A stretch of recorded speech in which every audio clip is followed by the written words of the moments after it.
Hello everyone! God is great! All the time! Amen.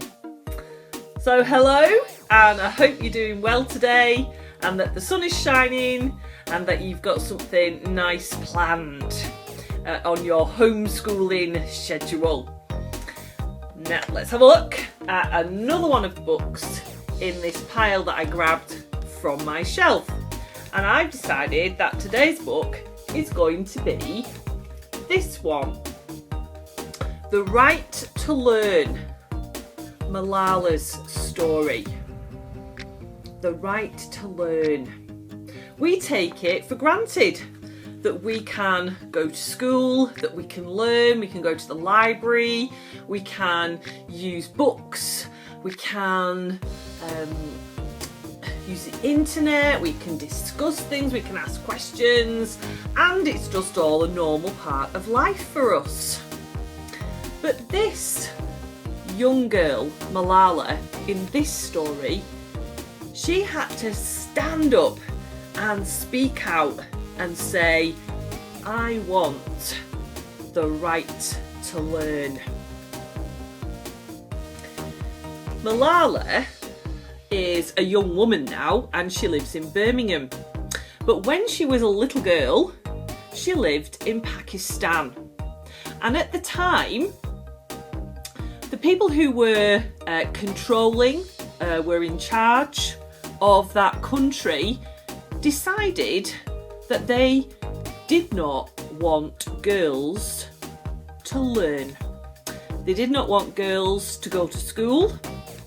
And they said that anybody who tried to learn or help girls learn, and the girls themselves would get beaten.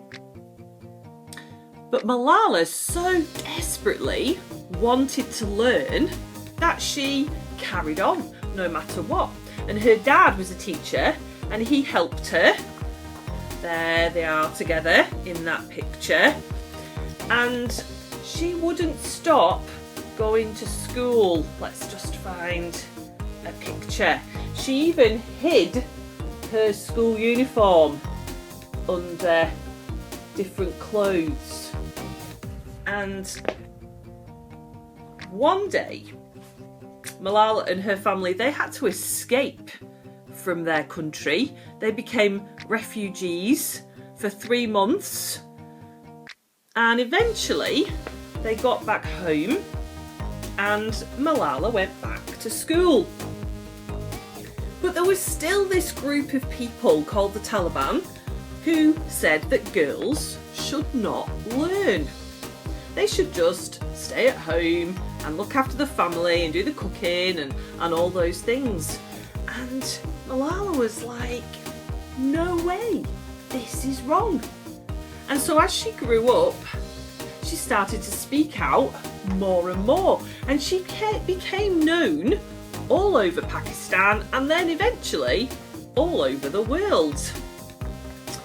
Very sadly, one day, the people who wanted to stop Malala, they jumped on the school bus and they hurt Malala very, very badly.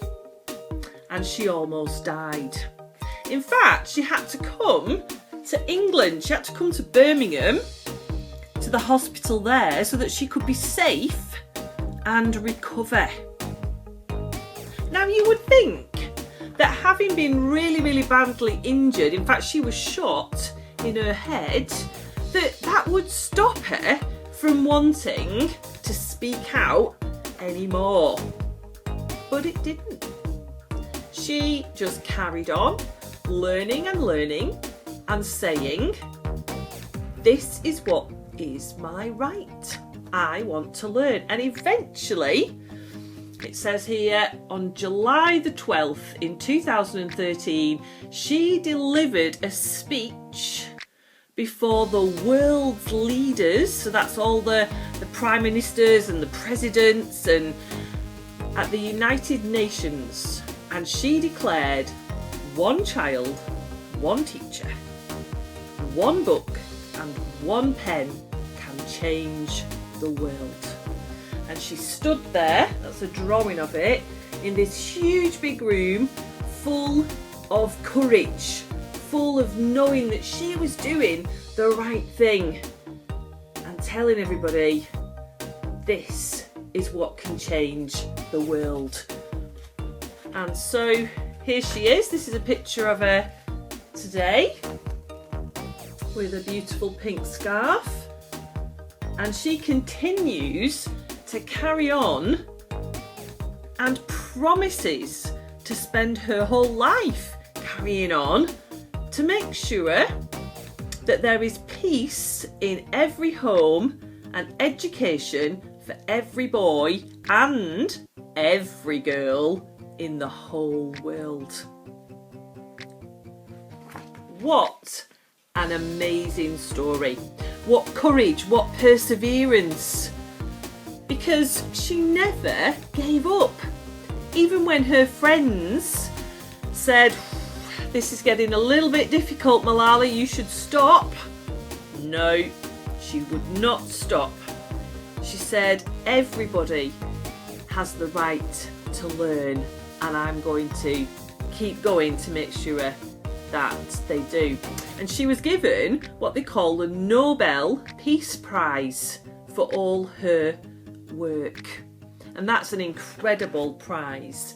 And perhaps you could look that up, the Nobel Peace Prize, and see if you know any of the other people that have been awarded that prize, because I think you will recognise some other people that you've heard about in school. What courage, what perseverance, what inspiration. And it's great to read about people like Malala that make us think, yes, we can do this. We can do this, and we know that God will help us to do this. And that's just amazing.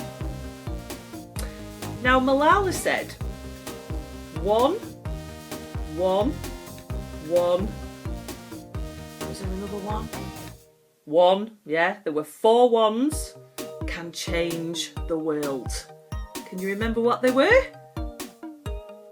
1 child, 1 teacher, 1 book, 1 pen.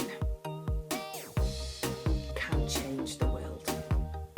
So that could be you and your teacher and your most favourite book and a pen that's in a pot like this one that's on my desk.